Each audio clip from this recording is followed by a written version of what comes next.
Animal Farm by George Orwell, Chapter 4.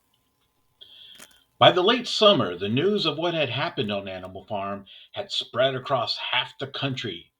Every day, Snowball and Napoleon sent out flights of pigeons whose instructions were to mingle with the animals on neighboring farms, tell them the story of the rebellion, and teach them the tune Beasts of England. Most of this time Mr. Jones had spent sitting in the tap room of the Red Lion at Willingdon, complaining to anyone who would listen to the monstrous injustice he had suffered in being turned out of his property by a pack of good for nothing animals. The other farmers sympathized in principle, but they did not at first give him much help. At heart, each of them was secretly wondering whether he could not somehow turn Jones's misfortune to his own advantage. It was lucky that the owners of the two farms which adjoined Animal Farm were on permanently bad terms. One of them, which was named Foxwood, was a large, neglected, old-fashioned farm, much overgrown by woodland, with all its pastures worn out and its hedges in a disgraceful condition.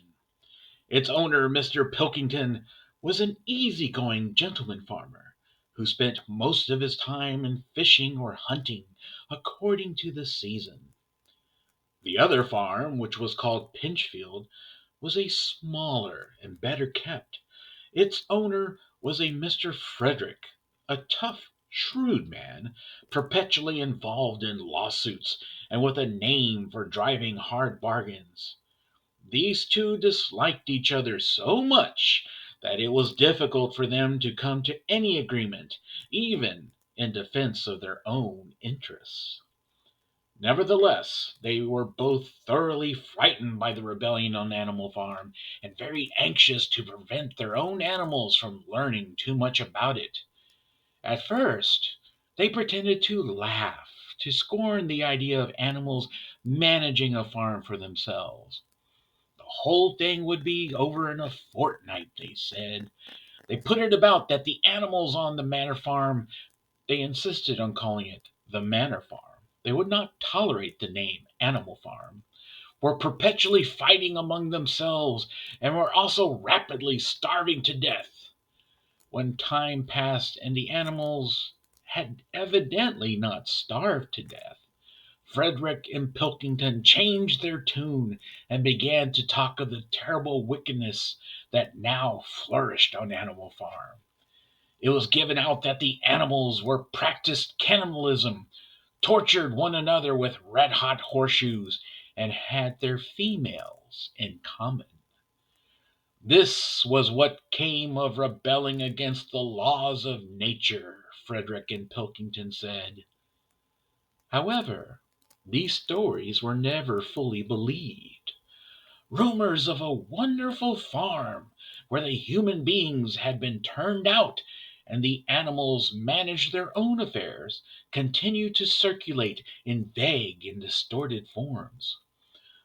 The bulls, which had always been tractable, suddenly turned savage. Sheep broke down hedges and devoured the clover. Cows kicked the pail over. Hunters refused their fences and shot their riders onto the other side. Above all, the tune, even the words of Beasts of England were known everywhere. It had spread with astonishing speed. The human beings could not contain their rage when they heard this song, though they pretended to think it merely ridiculous.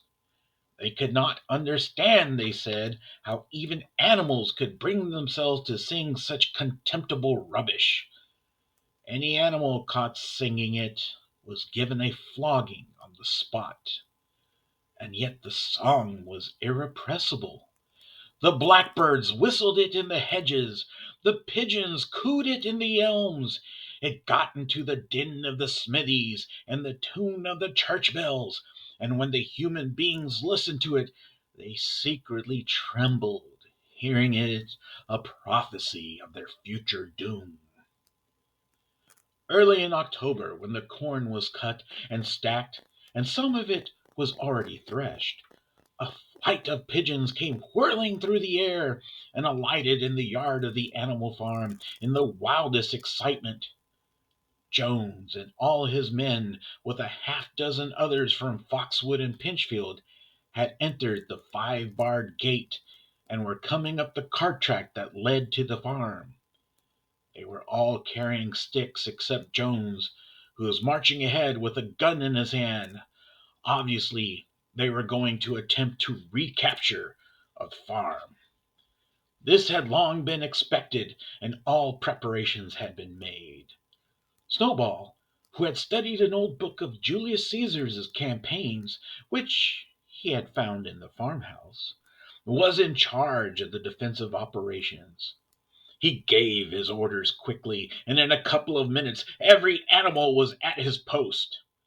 As the human beings approached the farm buildings, Snowball launched his first attack. All the pigeons, to the number of 35, flew to and fro over the men's heads and muted upon them from midair. And while the men were dealing with this, the geese, who had been hiding behind the hedge, rushed out and pecked viciously at the calves of their legs. However, this was only a light skirmishing maneuver intended to create a little disorder, and the men easily drove the geese off with their sticks. Snowball now launched his second line of attack. Muriel, Benjamin, and all the sheep, with Snowball at the head of them, rushed forward and prodded and butted the men from every side, while Benjamin turned round and lashed at them with his small hoofs. But once again the men with their sticks and their hobnailed boots were too strong for them, and suddenly at a squeal from Snowball, which was the signal for retreat, all the animals turned and fled through the gateway into the yard. The men gave a shout of triumph. They saw, as they imagined, their enemies in flight, and they rushed after them in disorder. This was just what Snowball had intended.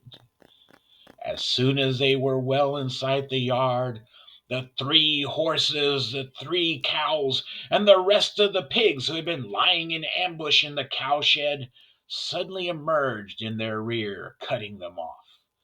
Snowball now gave the signal for the charge. He himself dashed straight for Jones. Jones saw him coming, raised his gun, and fired. The pellets scored bloody streaks along Snowball's back, and a sheep dropped dead. Without halting for an instant, Snowball flung his 15-stone against Jones's legs. Jones was hurled into a pile of dung, and his gun flew out of his hands. But the most terrifying spectacle of all was Boxer, rearing up on his hind legs and striking out with his great iron-shod hoofs like a stallion. His first blow took a stable lad from Foxwood on the skull and stretched him lifeless in the mud. At the sight, several men dropped their sticks and tried to run. Panic overtook them, and the next moment all the animals together were chasing them round and round the yard. They were gored, kicked, bitten, trampled on. There was not an animal on the farm that did not take vengeance on them after his own fashion. Even the cat suddenly leapt off a roof onto a cowman's shoulders and sank her claws in his neck, at which he yelled horribly. At a moment when the opening was clear, the men were glad enough to rush out of the yard and make a bolt for the main road. And so, within 5 minutes of their invasion, they were in ignominious retreat by the same way as they had come, with a flock of geese hissing after them and pecking at their calves all the way. All the men were gone except one. Back in the yard, Boxer was pawing with a hoof at the stable lad, who lay face down in the mud. trying to turn him over. The boy did not stir. He is dead, said Boxer sorrowfully. I, I had no intention of doing that. I forgot that I was wearing iron shoes. Who will believe this? That I did not do this on purpose? No sentimentality, comrade, cried Snowball, from whose wounds the blood was still dripping. War is war. The only good human being is a dead one. I I have no wish to take life, not even a human life, repeated Boxer, and his eyes were full of tears. Where is Molly? Exclaimed somebody. Molly was in fact missing. For a moment there was great alarm. It was feared that the men might have harmed her in some way, or even carried her off with them. In the end, however, she was found hiding in her stall with her head buried among the hay in the manger. She had taken flight as soon as the gun went off, and when the others came back from looking for her, it was to find that the stable lad, who in fact was only stunned, had already recovered and made off. The animals now reassembled in the wildest excitement, each recounting his own exploits in the battle at the top of his voice. An impromptu celebration of the victory was held immediately. The flag was run up, and Beasts of England was sung a number of times. Then the sheep who had been killed was given a solemn funeral, a hawthorn bush being planted on her grave. At the graveside, Snowball made a little speech emphasizing the need for all animals to be ready to die for Animal Farm if need be.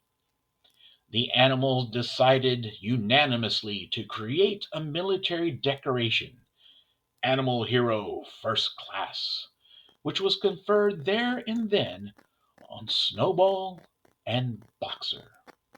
It consisted of a brass medal. They were really some old horse brasses which had been found in the harness room, to be worn on Sundays and holidays. There was also Animal Hero Second Class, which was conferred posthumously on the dead sheep. There was much discussion as to what the battle should be called. In the end, it was named the Battle of the Cowshed, since that was where the ambush had been sprung. Mr. Jones's gun had been found lying in the mud, and it was known that there was a supply of cartridges in the farmhouse. It was decided to set the gun up at the foot of the flagstaff, like a piece of artillery, and to fire it twice a year, once on October the 12th, the anniversary of the Battle of the Cowshed, and once on Midsummer Day, the anniversary of the rebellion. End of chapter 4.